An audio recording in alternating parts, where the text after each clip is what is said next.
तो फिल्म की शुरुआत होती है लियो नाम की एक सक्सेसफुल लॉयर से, जिसके लिए जरूरी है अपने नाम को ऊपर रखने के लिए अपने केस को जीतना, ना कि सही का साथ देना। इस टाइम भी वो अपने क्लाइंट के लिए एक ऐसी मासूम फैमिली को डराने के लिए आई थी जिनके पास पैसे नहीं थे, लेकिन उनकी बेटी को उसके क्लाइंट ने असॉल्ट किया था, उसके साथ जबरदस्ती की थी।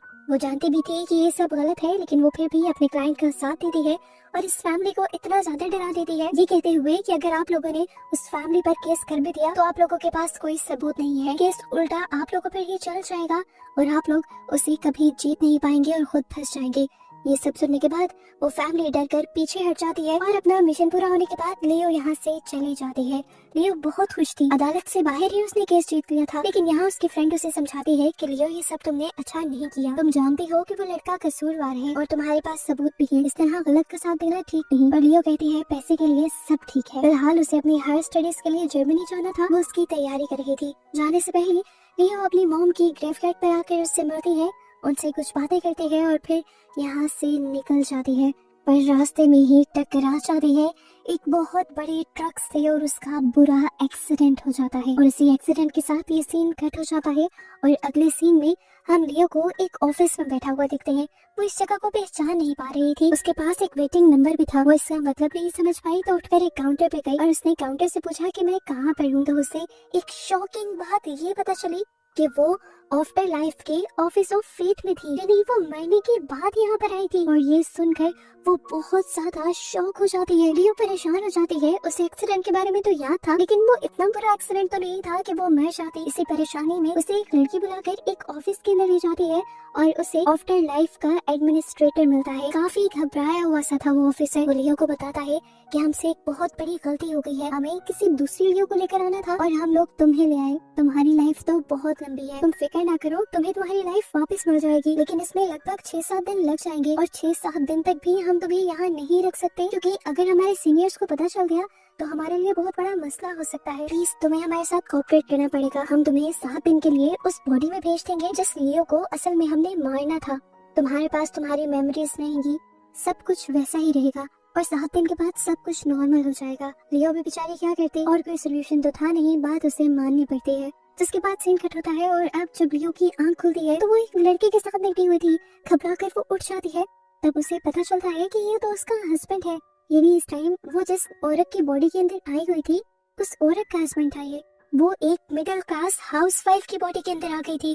जैसे ही वो ये रियलाइज करती है उसे बहुत ही अजीब लगता है। बाहर आकर उसे पता चलता है कि उसके 2 बच्चे भी हैं जो उससे बहुत ही ज्यादा प्यार करते हैं। और लियो को इस टाइम इनका बिहेवियर बहुत ही अजीब लग रहा है, क्योंकि हमेशा से उसने फैमिली से ज्यादा अपने करियर पर फोकस किया था, तो उसे फैमिली का असल मतलब तो पता ही नहीं था। काफी देर वॉशरूम में बैठकर वो इस घर के लोगों को और यहाँ की लाइफ को समझती है और इतने में ही उसका बेटा उसे बताता है कि मेरी बस के लिए देर हो रही है, मुझे छोड़ आई। लियो अपना अजीब सा बैग उठाए उसे बस स्टॉप पर छोड़ने चली जाती है और वहाँ पर उसे बहुत सारी नेबर के लोग भी मिलते हैं, जिनमें से वो किसी को भी सही तरह पहचान नहीं पा रही थी, लेकिन असल में ये सारी औरतें लियो की बॉडी वाली औरत की दोस्त थी। इन सबसे कतराते हुए वो अपने पुराने ऑफिस आ जाती है, लेकिन यहाँ पर उसे कोई नहीं पहचान रहा था, यहाँ तक कि उसकी दोस्त भी। वो उससे बात करने की कोशिश करती है, उसे कुछ समझाने की कोशिश करती है, पर कुछ ही देर में समझ आती है कि उसके दोस्त को कुछ समझ नहीं आएगा, इसलिए वो घर वापस लौट आती है। इस जिंदगी में सब कुछ बहुत अजीब था, उसकी लाइफ से बिल्कुल ऑपोजिट। वो एक प्रोफेशनल लेडी थी और एक हाउसवाइफ बनकर रहना उससे हो नहीं पा रहा था, इसीलिए वो अपनी जान देने का भी डिसाइड करती है और बार बार एक वैन के आगे आने की कोशिश करती है, पर वो वैन वाला उसे बचाने के लिए अपनी वैन मोड़ता रहता है और लियो का यहाँ पर भी एक्सीडेंट नहीं होता। लियो जब मर भी नहीं पाती तो बहुत ही ज्यादा गुस्से में आ जाती है। वो वॉशरूम में आती है तो उसे वॉशरूम में डायरेक्टर मिलता है जो उसे बताता है कि तुम्हें तो इस नई लाइफ के छोटे से पीरियड को एंजॉय करना चाहिए, तुम ऐसा क्यों बिहेव कर रही हो। लियो जवाब में कहती है तुम्हारी वजह से, क्योंकि तुमने मुझे कहा था कि तुम मुझे प्रोफेशनल लेडी की बॉडी में भेजोगे जो काम करती होगी। एडमिनिस्ट्रेटर कहता है हाँ ना, तो मैंने तुम्हें एक ऐसी ही लेडी की बॉडी में भेजा है जो बहुत सारा काम करती है। तुम्हें क्या लगता है घर संभालना, घर का काम करना कोई आसान जॉब है। डायरेक्टर की बातों के बाद उसे समझ आ जाती है कि मजबूरन उसे 7 दिन इसी बॉडी में इसी लाइफ में गुजारने होंगे, उसे घर भी संभालना होगा, इसलिए वो ग्रॉस टेस्ट करने के लिए आ जाती है। अपनी पहले वाली आदत की तरह वो बहुत सारा सामान लेती है, लेकिन बिल बहुत ज्यादा बन जाता है। और उसे रियलाइज होता है कि जिस बॉडी में इस टाइम वो है और जिस फैमिली के साथ वो रह रही है, उनके पास इतना पैसा नहीं है कि वो तरह तरह की चीजें ले सके। इसीलिए जरूरत का सामान लेकर वो बस स्टॉप पर वापस आ जाती है अपने बेटे को लेने के लिए। आज पहली बार था जब वो औरत अपने बेटे को लेने के लिए लेट गई थी, इसीलिए उसका बेटा समझ गया कि जरूर यहाँ कुछ गड़बड़ चल रही है। वो बच्चा ये बात लियो से कह भी देता है और लियो ये सब बातें सुनकर शॉक रह जाती है कि इस बच्चे को कैसे पता चला था इस बॉडी के अंदर उसकी मॉम की सोल नहीं है। पर अब झूठ बोलने का तो फायदा नहीं था। लियो उसे सच बता देती है, जो कुछ भी उसके साथ हुआ था सब कुछ, और उससे प्रॉमिस भी करती है कि तुम ये बातें किसी को नहीं बताओगे। सिर्फ 7 दिन की तो बात है, 7 दिन बाद तुम्हारी मॉम इस बॉडी में वापस आ जाएंगी। उसने इस बच्चे को ये नहीं बताया था कि 7 दिन बाद उसकी मॉम मर जाएंगी, क्योंकि उसे डर था कि ये बच्चा बहुत ज्यादा उदास हो जाएगा, क्योंकि अब खुद लियो इस बच्चे से बहुत ज्यादा अटैच हो चुकी थी। अब क्योंकि वो लियो का सीक्रेट पार्टनर बन गया था, तो वो लियो की सारे कामों में हेल्प करता है और सारे घर वालों को जानने में हेल्प करता है। ये भी बताता है कि किसको क्या पसंद है।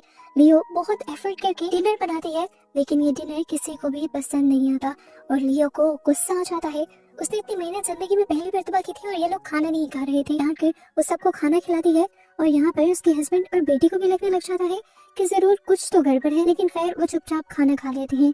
रात में उसका हस्बैंड उसे बताता है कि उन्हें अगले दिन एक पार्टी में जाना है। पार्टी के सुनते ही वो अपने हस्बैंड से कह देती है कि मुझे एक नई ड्रेस चाहिए। उसका हस्बैंड बहुत ज्यादा हैरान हो गया था कि पहली मर्तबा था कि जब वो किसी ड्रेस की फरमाइश कर रही थी, वरना वो हमेशा पैसे जमा करती थी अपने बच्चों की स्टडीज के लिए। फिलहाल उसका हस्बैंड उसे कुछ नहीं कहता और मान जाता है कि ठीक है, मैं तुम्हें एक नई ड्रेस दिलवा दूंगा। फिर लियो अगले दिन अपने हस्बैंड का कार्ड लेकर शॉपिंग करने चली जाती है और अपने लिए और अपने हस्बैंड के लिए बहुत ही अच्छे और महंगे कपड़े ले आती है। ये देखकर उसका हस्बैंड बहुत ही ज्यादा नाराज हो जाता है, क्योंकि ये पैसे उनकी सेविंग थी। वो उससे कहता है तुम्हें क्या हो गया है, क्या हमें ये पैसे बच्चों के लिए अब नहीं चाहिए? अब क्योंकि उसकी वाइफ पहली मर्तबा इस तरह की हरकतें कर रही थी, तो उस आदमी को भी कुछ समझ नहीं आता और वो ओवर टाइम करने के लिए चला जाता है। ये देखकर लियो सच में उदास हो जाती है और उसे पहली मर्तबा एहसास होता है कि मेहनत करके पैसा कमाना और बचाना कितना मुश्किल है। अपनी उदासी को कम करने के लिए वो एक बाहर में आ जाती है और यहाँ पर उसे एक लेडी मिलती है। ये उसी लेडी की नेबर थी जिसकी बॉडी में इस टाइम लियो थी। उससे कहती है मुझे तुम्हारी फैमिली बहुत अच्छी लगती है, क्योंकि तुम्हारे हस्बैंड बहुत मेहनत करते हैं तुम सबके लिए, पर तुम अपनी फैमिली के लिए बहुत मेहनत करती हो। ये सब आइडियल है। ये बातें सुनकर लियो बहुत ज्यादा खुश हो गई थी और आज पहली मर्तबा उसे एहसास हो रहा था कि फैमिली बनाना कोई मुश्किल चीज नहीं है, बल्कि फैमिली बनाना और फैमिली के साथ रहना तो एक खूबसूरत एहसास है जो उसने आज से पहले कभी एक्सपीरियंस नहीं किया था। घर वापस जाते हुए वो देखती है कि उसकी बेटी एक लड़की के साथ थी। वो उसे किस करने ही वाली थी, लेकिन लियो अजीब तरीके से उनके दरमियान में आ गई। दोनों डर गए। उसकी बेटी तो यहाँ से भागने लगी क्योंकि उसे लग रहा था कि लियो उसे मारेगी। पर लियो से कहती है मुझे इससे कोई एतराज नहीं, वो तुम्हारा फ्रेंड है, लेकिन मैं बस इतना कहूंगी कि इतनी जल्दी इसके करीब आने की जरूरत नहीं है। लियो का इतना फ्रेंडली बिहेव देखकर उसकी बेटी बहुत ज्यादा खुश हो जाती है और उससे प्रॉमिस भी करती है कि आइंदा के बाद अपने रिलेशन से जुड़ी हुई वो हर बात एक फ्रेंड की तरह अपनी मॉम को बताएगी। ये लोग खुशी खुशी घर आ जाते हैं। रात में वो अपने बच्चों को सुला देती है और उसके बाद जब खुद ड्रिंक कर रही होती है तो दोबारा एडमिनिस्ट्रेटर उससे मिलने के लिए आते हैं। वो उससे पूछते हैं बताओ फिर कैसी लगी ये लाइफ? वो कहती है हाँ इतनी भी बुरी नहीं। जिसके बाद वो अंदर चली जाती है। इस फैमिली को अच्छी तरह से जानने के लिए वो इस फैमिली की पुरानी वीडियोस देखने लग जाती है और यहीं पर उसे उनकी शादी की वीडियो भी दिख जाती है। ये सब इतना अच्छा था कि अब उसका भी दिल करने लगा था कि वो भी किसी से शादी कर ले। और यही देखते देखते वो सो गई थी और आज उसका हस्बैंड आकर बहुत केयर से उसे बेड पर लिटा कर जाता है और अगली सुबह खुद उसे कॉफी भी बना कर देता है। और आंखें खोलते ही लियो की नजर पड़ती है एक खूबसूरत से ड्रेस पर जो उसका हस्बैंड उसके लिए खरीद कर लाया था ओवर टाइम कर। ये एहसास बहुत अच्छा था कि कोई दूसरा आपके लिए कुछ कर रहा था। लियो बहुत ज्यादा खुश थी। वो बड़े अच्छे से तैयार होकर पार्टी में जाती है और पार्टी में जाकर उसे पता चलता है कि ऑफिस वाले उसके हस्बैंड की ज्यादा इज्जत नहीं करते, क्योंकि वो बहुत ही ज्यादा ईमानदार है और ऑफिस वाले चाहते हैं कि वो करप्शन करे और इसी वजह से उसके बॉस भी उसे बहुत बुरा भला कहते हैं और उसके हस्बैंड का कॉन्फिडेंस बहुत ही ज्यादा कम है। ये देखकर लियो को गुस्सा आ जाता है और वो उसे समझाती है कि सिचुएशंस को ऐसे हैंडल नहीं करना चाहिए, हमें अपने लिए स्टैंड लेना चाहिए और जो हम चाहते हैं हमें वो दूसरे को कह देना चाहिए बिना डर के। उसकी बातों से उसके हस्बैंड को हौसला मिलता है और वो अपने बॉस को वो सारी बातें कह देता है। वो सारा गुस्सा उसके ऊपर उतार देता है जो इतने सालों से उसे था, प्रमोशन ना मिलने का, अपने बॉस के गलत कामों को छुपाने का। और ये सब करने के बाद उसे बहुत ज्यादा अच्छा फील हो रहा था। उसे ये डर भी नहीं था कि उसकी जॉब चली जाएगी। इसके बाद वो लियो को लेकर पार्टी से बाहर निकल आता है और ये दोनों एक दूसरे के साथ बहुत ज्यादा एंजॉय करते हैं। उसका हस्बैंड भी खुश था अपनी वाइफ के इस चेंज से, क्योंकि उसे अपनी ये कॉन्फिडेंट वाइफ बहुत ज्यादा पसंद आ रही थी, जो उसकी प्रोफेशनल लाइफ में भी उसका साथ दे रही थी। ये लोग जैसे ही घर आते हैं तो इन्हें पता चलता है कि इनकी बेटी रो रही है। लियो परेशान होकर अपनी बेटी के पास जाती है तो देखती है कि उसके मुंह पर बहुत सारे निशान थे। वो अपने हस्बैंड को बाहर भेज देती है और उससे पूछती है कि क्या हुआ। उसकी बेटी बताती है वही लड़का जिससे मैं दोस्ती करना चाह रही थी, वो मेरे करीब आने की कोशिश कर रहा था। कुछ जब मैंने उसे मना किया तो उसने मुझे बहुत मारा। लियो का हस्बैंड बाहर खड़ा ये सारी बातें सुन रहा था और उससे इतना ज्यादा गुस्सा आ जाता है कि वो उस लड़के के घर चला जाता है उसे मारने के लिए। और यहाँ पर लियो को वो सारी बातें याद आती है कि किस तरह उसने अपनी पिछली लाइफ में एक ऐसे ही लड़के की मदद की थी जिसने बेचारी लड़की की जिंदगी खराब की थी, और अब इस लड़की की वजह से उसे लड़की का दुख समझ आ रहा था। उसे बहुत ज्यादा गिल्ट होती है अपने किए पर और वो इरादा कर लेती है कि जैसे ही वो अपनी लाइफ में वापस आएगी तो उस बेचारी लड़की को इंसाफ दिलवाएगी और इस लाइफ में अपनी बेटी को भी। इस टाइम पर वो अपनी बेटी का भी बदला लेना चाहती थी, इसीलिए वो कंप्लेन करने के लिए चली जाती है उस लड़के की। और यहाँ पर पता चलता है कि वो लड़का भी एक अमीर फैमिली से था और उन्होंने भी अपने बेटे को बचाने के लिए बिल्कुल लियो की तरह की ही एक लॉयर को हायर किया था, जो पैसे से लियो को और उसकी बेटी को खरीदना चाहते थे। ये सब सुनकर लियो को बहुत ज्यादा गुस्सा आ जाता है। पुरानी लाइफ का पछतावा तो था ही, वो सारा पछतावा और गुस्सा अब यहाँ इसी फैमिली पर निकाल देती है और अपनी असली लॉयर वाली स्किल्स का इस्तेमाल करते हुए वो इस फैमिली को इतना डरा देती है कि वो फैमिली इन्हें कुछ कहने के काबिल ही नहीं रहती और उस लड़के को भी सजा हो जाती है। और सजा होने से पहले लियो खुद भी उस लड़के की खूब पिटाई करती है, जिसके बाद हमें इनका एक फैमिली रियूनियन दिखाया जाता है जहां वो अपनी बेटी को कंफर्ट कर रही थी कि आगे इस तरह का कुछ भी नहीं होगा। ये सारे मोमेंट लियो के लिए बहुत ज्यादा स्पेशल बन गए थे। उसे ये फैमिली अपनी फैमिली लगने लगी थी। वो तो ये भूल ही गई थी कि इस टाइम वो किसी और की लाइफ में है। अब वो यहाँ के रूटीन के काम भी इस तरह कर रही थी जैसे उसकी ड्यूटी हो। जैसे ही वो अगले सुबह अपनी बेटी को स्कूल छोड़ने जाने लगती है तो अचानक उसका बेटा भागते भागते रुक जाता है, क्योंकि उसे कुछ भी नजर आना बंद हो गया था। घबरा कर वो उसे हॉस्पिटल लेकर गई तो उसे पता चला कि उसके बेटे की आंखें खराब हो गई हैं और अगर फौरन ऑपरेशन ना किया गया तो वो जिंदगी भर नहीं देख पाएगा। लियो को बहुत बुरा लगा। उसने अपने पुराने वाले अकाउंट्स में से पैसे निकाले और फौरन अपने बेटे का ऑपरेशन करवाया। और इससे पहले कि अब वो अपने बेटे से मिल पाती, यहाँ उसे पता चला कि वो 7 डेज पूरे हो चुके थे, जिन 7 डेज के पीरियड में वो इस लाइफ के अंदर आई थी और अब एडमिनिस्ट्रेटर उसे वापस लेने के लिए आ चुके थे। लेकिन अब उसका दिल नहीं चाह रहा था उसकी पुरानी लाइफ में वापस जाने के लिए। डायरेक्टर उसे साथ लेकर जाना चाहते थे तो लियो उनसे रिक्वेस्ट करती है कि मैं आखिरी मर्तबा उस फैमिली से मिलना चाहती हूँ। वो बहुत इमोशनल होकर सबके गले लगकर वापस डायरेक्टर के पास आ जाती है और डायरेक्टर उसे गाड़ी में बिठाकर यहाँ से ले जाती है। यहाँ से सीन कट हो जाता है और हॉस्पिटल में हमें लियो को दिखाया जाता है। ये असली लियो थी और इस टाइम उसे होश आया था हॉस्पिटल के बेड पर। पिछले जो 7 दिन गुजरे थे दूसरी लाइफ में उसे एक एक बात याद थी। उसे फौरन अपने बेटे की टेंशन होती है और वो अपनी पट्टियां उतार कर फौरन अपने बेटे से मिलने के लिए हॉस्पिटल जाती है। पर शॉकिंग चीज उसे ये पता चलती है कि इस हॉस्पिटल में उस नाम के तो क्या पिछले कई दिनों में कोई आई का ऑपरेशन हुआ ही नहीं था। और ये सुनकर उसे झटका लगता है।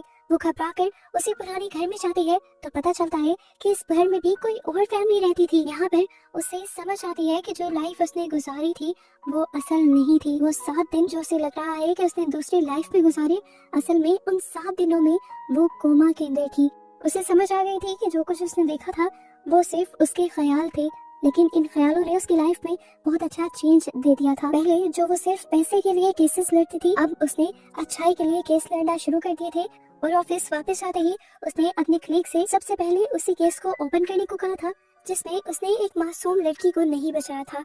वो कहती है कि मैं उस मासूम लड़की के लिए केस लड़ूंगी, वो भी फ्री में, और उस लड़की को जरूर सजा दिलवाऊंगी क्योंकि सारे सबूत उस लड़के के खिलाफ है और सबूत मेरे ही पास है। उसकी कलीग भी उसका ये चेंज देखकर बहुत ज्यादा खुश हो जाती है। अब तो लियो ने ये भी फैसला कर लिया था कि वो अच्छी लाइफ गुजारेगी, अपनी फैमिली बनाएगी, लेकिन उस तरह की फैमिली नहीं बनाएगी जैसी उसने पिछले ख्यालों में देखी थी। वो अपने घर और जॉब को एक साथ लेकर चलेगी ताकि उनकी फैमिली को पैसों का भी कोई मसला ना हो। इसीलिए उसने फैमिली बनाने से पहले अपनी स्टडी कंप्लीट करने का फैसला किया था और दोबारा जर्मनी की टिकट करवा ली थी। जर्मनी की टिकट करवाकर वो जैसे ही प्लेन में बैठती है तो यहाँ पर एक और बहुत ही अजीब लेकिन बहुत ही अच्छा एक्सीडेंट उसके साथ ये होता है कि जिस फैमिली में जिस लड़के के साथ उसने टाइम स्पेंड किया था वही लड़का उसे प्लेन में मिल जाता है।